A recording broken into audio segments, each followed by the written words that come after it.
Durgapur college में SSC परीक्षा का पर बवाल, काले सफारी में बाउंसर कौन। Durgapur Michael Madhusudan memorial college में आयोजित एसएससी परीक्षा को लेकर नया विवाद खड़ा हो गया है। शनिवार को परीक्षा केंद्र पर गले में आईडी कार्ड लटकाए और एक जैसे काले सफारी में कुछ युवकों को सुरक्षा जांच करते देखा गया। यह दृश्य देखकर परीक्षार्थियों और अभिभावकों के बीच दहशत फैल गई।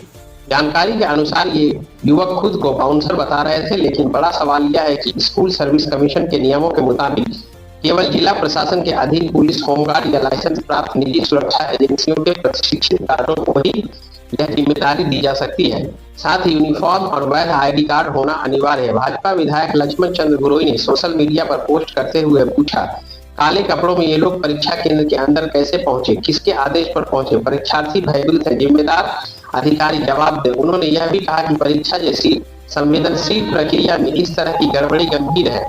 वहीं तृणमूल कांग्रेस के जिला सह सभापति उत्तम मुखोपाध्याय ने पलटवार करते हुए कहा, क्यों काले सफारी पहनकर वहां गए इसकी जानकारी ली जा रही है, लेकिन भाजपा विधायक को पहले से कैसे पता चल गया। असल में उनके पास कोई काम नहीं है, इसलिए हर मुद्दे को राजनीति तलाशते हैं। सूत्रों के मुताबिक जिला प्रशासन ने इस मामले की जांच शुरू कर दी है। परीक्षा केंद्र के सीसीटीवी फुटेज भी खंगाले जा रहे हैं। वहीं शिक्षा जगत के लोगों का कहना है कि यह मामला परीक्षा की निष्पक्षता और सुरक्षा पर बड़ा सवाल खड़ा करता है।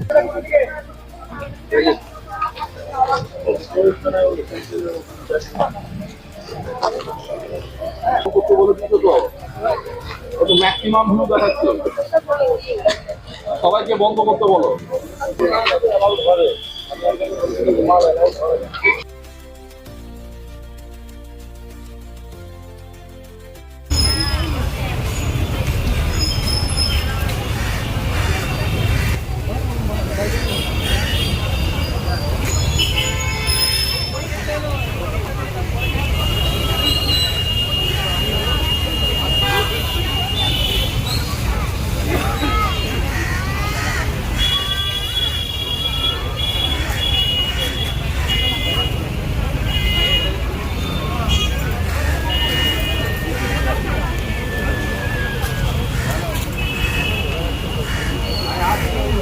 ছেড়ে দিন, গেটটা ছেড়ে দিন।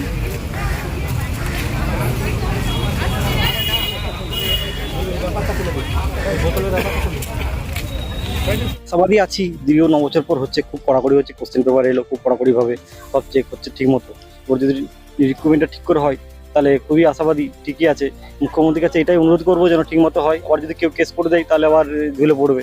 তাই মুখ্যমন্ত্রীর আবেদন যেন স্বচ্ছভাবে পরীক্ষাটা হয়, এটাই আমার বিনীত অনুরোধ। হ্যাঁ, সন্দেহ হয়ে যাচ্ছে যদি কেস করে দেয়, এটাই সন্দেহ হচ্ছে, কিন্তু দেখা যাক, মুখ্যমন্ত্রীর কাছে ভরসা আছে, দেখা যাক কি হয়। আপনার নাম? আকাশ অধিকারী। এলাম আজকে। কতটা আশাবাদী আছে? 9 বছর পর এসএসসি পরীক্ষা হচ্ছে।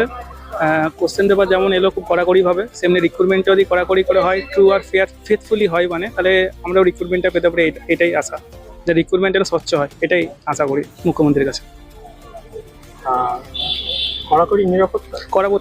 কড়াকড়ি আছে, নিরাপত্তা ঠিকঠাক আছে, কিন্তু রিক্রুটমেন্টের সব নয়, সেমনি স্বচ্ছভাবে নিয়োগ হোক, এটাই চাই। আপনার নাম? রূপক দাস। আমরা জানি যে এসএসসি পরীক্ষা অনেক টালবাহানা হয়েছে, অনেক ছাত্রছাত্রীরা আত্মহত্যা করছেন, চাকরি হারা হয়েছেন, অনেক বাবা মারা অশান্তি ভোগ করছেন, সংসারে তারা লোন নিয়েছিলেন, বাড়ি বানিয়েছেন, বাড়ি লোন শোধ করবেন। এ জায়গায় দাঁড়িয়ে কোর্টের নির্দেশে আবার এসএসসি পরীক্ষার কাজ শুরু হয়েছে। দুর্ভাগ্যের বিষয়, দুর্গাপুর মাইকেল কলেজে যারা কালো পোশাক পরে বাউন্সারের নাম করে তারা ভেতরে প্রবেশ করেছেন, এরাই বলছেন যে আর বাউন্সার। এরা ভেতরে প্রবেশ করলো কার নির্দেশে, কোন অজ্ঞাত কারণে? তাহলে কি আবার সরকার যুক্ত আছে এর মধ্যে? কোনো মন্ত্রী যুক্ত আছেন, বিধায়ক যুক্ত আছেন? সাহায্য করতে গেছে পরীক্ষার্থীতে, টাকা নিয়ে চাকরি দিয়েছিলেন, তাদেরকে সাহায্য করতে গেছিলেন, টুকলি দিতে গেছিলেন। অনেক প্রশ্ন তৈরি হয়েছে, আর এই প্রশ্নের উত্তর সরকারকে দিতে হবে, প্রিন্সিপালকে দিতে হবে। কারণ কি, এর ব্যাখ্যা দিতে হবে। অর্থাৎ সারা বাংলা হাসছে, দুর্গাপুর হাসছে, ছাত্ররা ভয়ের মধ্যে ছিলেন, আতঙ্ক ছিলেন। এই কারণে সে কারা, এই মানুষরা কেন এসছেন? একাধিক ছাত্রছাত্রীরা করেছে, আমরা প্রশ্ন করছি, এর উত্তর সরকারকে দিতে হবে। দুর্ভাগ্যজনক, বলার কিছু নেই। বাংলাটাকে শেষ করে দিয়েছে, শিক্ষাক্ষেত্র নৈরাজ্য করেছে, আর বলার কিছু নেই, মানুষ উত্তর দেবে আগামী দিনে কেন গেছিলেন, কি জন্য গেছিলেন। কি বলবেন? দেখুন, বিধায়ক নিজেই জানে তারা কারা। তাছাড়া বিধায়ক কেন ওই টাইমে পৌঁছালো, কেন ওদের সঙ্গে দেখা হলো, কেন কোশ্চেনটা তুলছেন, আমার মনে হয় না যে কেউ হয়তো বাইরের কোনো আছে, তারা হয়তো তাদের পরীক্ষার্থী আছে, তারা দেখতে আসতে পারে, কিন্তু সেখানে থাকা উচিত নয়। এবং বিধায়কের নজরে আগে থেকে ছিল, মনে হয় কাল থেকে উনি প্রি প্ল্যান করে, আমি একজন বিধায়ক, আমার সঙ্গে মানুষ আর নেই, আজকে সারা ভারতবর্ষ মোদির বিরুদ্ধের একটা আলোড়ন তৈরি হয়েছে, যেন বিধায়কের বিরুদ্ধে যেন আলোড়ন না হয়, ওই জন্য মানুষের পাশে, মানুষের কাছে গ্রহণযোগ্যতা বাড়াবার জন্য কথাগুলো বলেছে। আপনারা খোঁজ নিয়ে দেখছেন কেন? হ্যাঁ, আমরা নিশ্চিতভাবে খোঁজ নিয়ে দেখবো কখন এসছে, কারা আছে, তাদের ফটো সংগ্রহ করবো, তারা কোথা থেকে এসছে, তাদের আই কার্ড আছে কিনা, নিশ্চিতভাবে আমরা দেখবো। আমরা দেখেছেন কোনো ছেলে আছে, পার্টির ছেলে, কোনো ছেলে নেই। বিধায়ক কেন গেলেন ওখানে? বিধায়ক কেন গেলেন? বিধায়ক পূর্ব পরিকল্পিতভাবে ওদের সঙ্গে আগের থেকে কথা বলে, আমার একটা এসএসসি পরীক্ষার নিউজ একটা হতে হবে, সেই নিউজ কেনার জন্য উনি তৈরি করেছেন।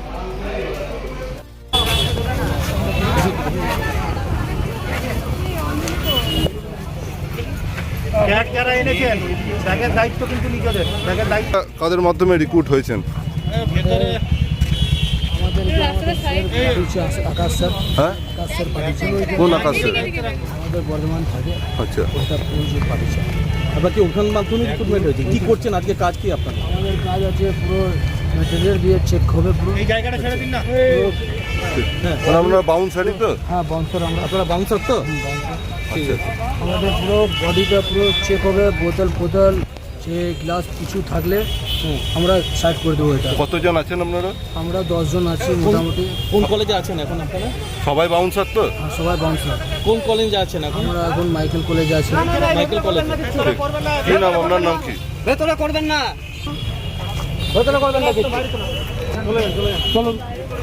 যে কতজন পরীক্ষার্থী এবার পরীক্ষা বসছে এই একাদশ দ্বাদশে? হ্যাঁ, আজকে 654 জনের নাম পাঠানো হয়েছে, তার মধ্যে একজন টেন্টেড ক্যান্ডিডেটের নাম আছে, তার মানে পরীক্ষা দেওয়ার কথা 653 জনের।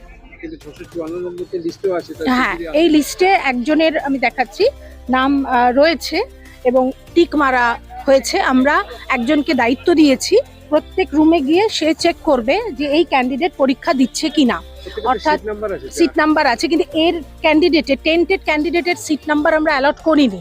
তার মানে যদি কেউ আসেও আমরা কিন্তু ধরতে পারবো। পাওয়ার কথা নয়, একেবারেই পাওয়ার কথা নয়, এটা সুপ্রিম কোর্ট থেকে বাদ দেওয়া হয়েছে এইসব ক্যান্ডিডেটদের। কাজেই যদি সে আসেও আমরা কিন্তু ধরতে পারবো। সেই জন্যই একজনকে দায়িত্ব দেওয়া হয়েছে, তিনি সমস্ত রুমে গিয়ে চেক করবেন যে এই নাম্বারের কেউ এসেছে কিনা। এবং সতর্কতার সঙ্গে আমরা আগের দিনও পরীক্ষা চালিয়েছি, এবারও পরীক্ষা চালাবো সুষ্ঠুভাবে যাতে পরীক্ষাটা হয়। প্রথমত আপনারা দেখছেন গেটের কাছে ফ্রিস্কিং এর সিস্টেম রয়েছে, পুলিশ তো সকাল থেকেই এসে গেছে। কাল রাত্রিরে আমরা সমস্ত সিট অ্যালটমেন্ট কমপ্লিট করে ফেলেছি। আজকে এবারে 10টা থেকে ক্যান্ডিডেটরা ঢুকছে, আপনারা দেখছেন মেটাল ডিটেক্টরে চেকিং হচ্ছে। তারপর তারা সিট নাম্বার দেখে যে যে রুম আছে সেইখানে তারা চলে যাবেন। পরীক্ষা 12টা থেকে শুরু, কোনো কিছু অ্যালাউড নয়, পেনও দিয়ে দেওয়া হচ্ছে, অর্নামেন্টসও সবকিছু অ্যালাউড নয়। হ্যাঁ, এবং কমিশন থেকেই যা যা ব্যবস্থা করেছে আমরা একেবারে পুঙ্খানুপুঙ্খভাবে সেগুলো মেনে পরীক্ষা নিচ্ছি। একদম দেখুন, আপনারা গেটের কাছেই চেকিং হচ্ছে, আমাদের কলেজের লোকজনও আছে, প্লাস পুলিশ থেকেও সবাই আছে, আমাদের সহযোগিতা করছে যাতে পরীক্ষাটা আমরা সুষ্ঠুভাবে নিতে পারি।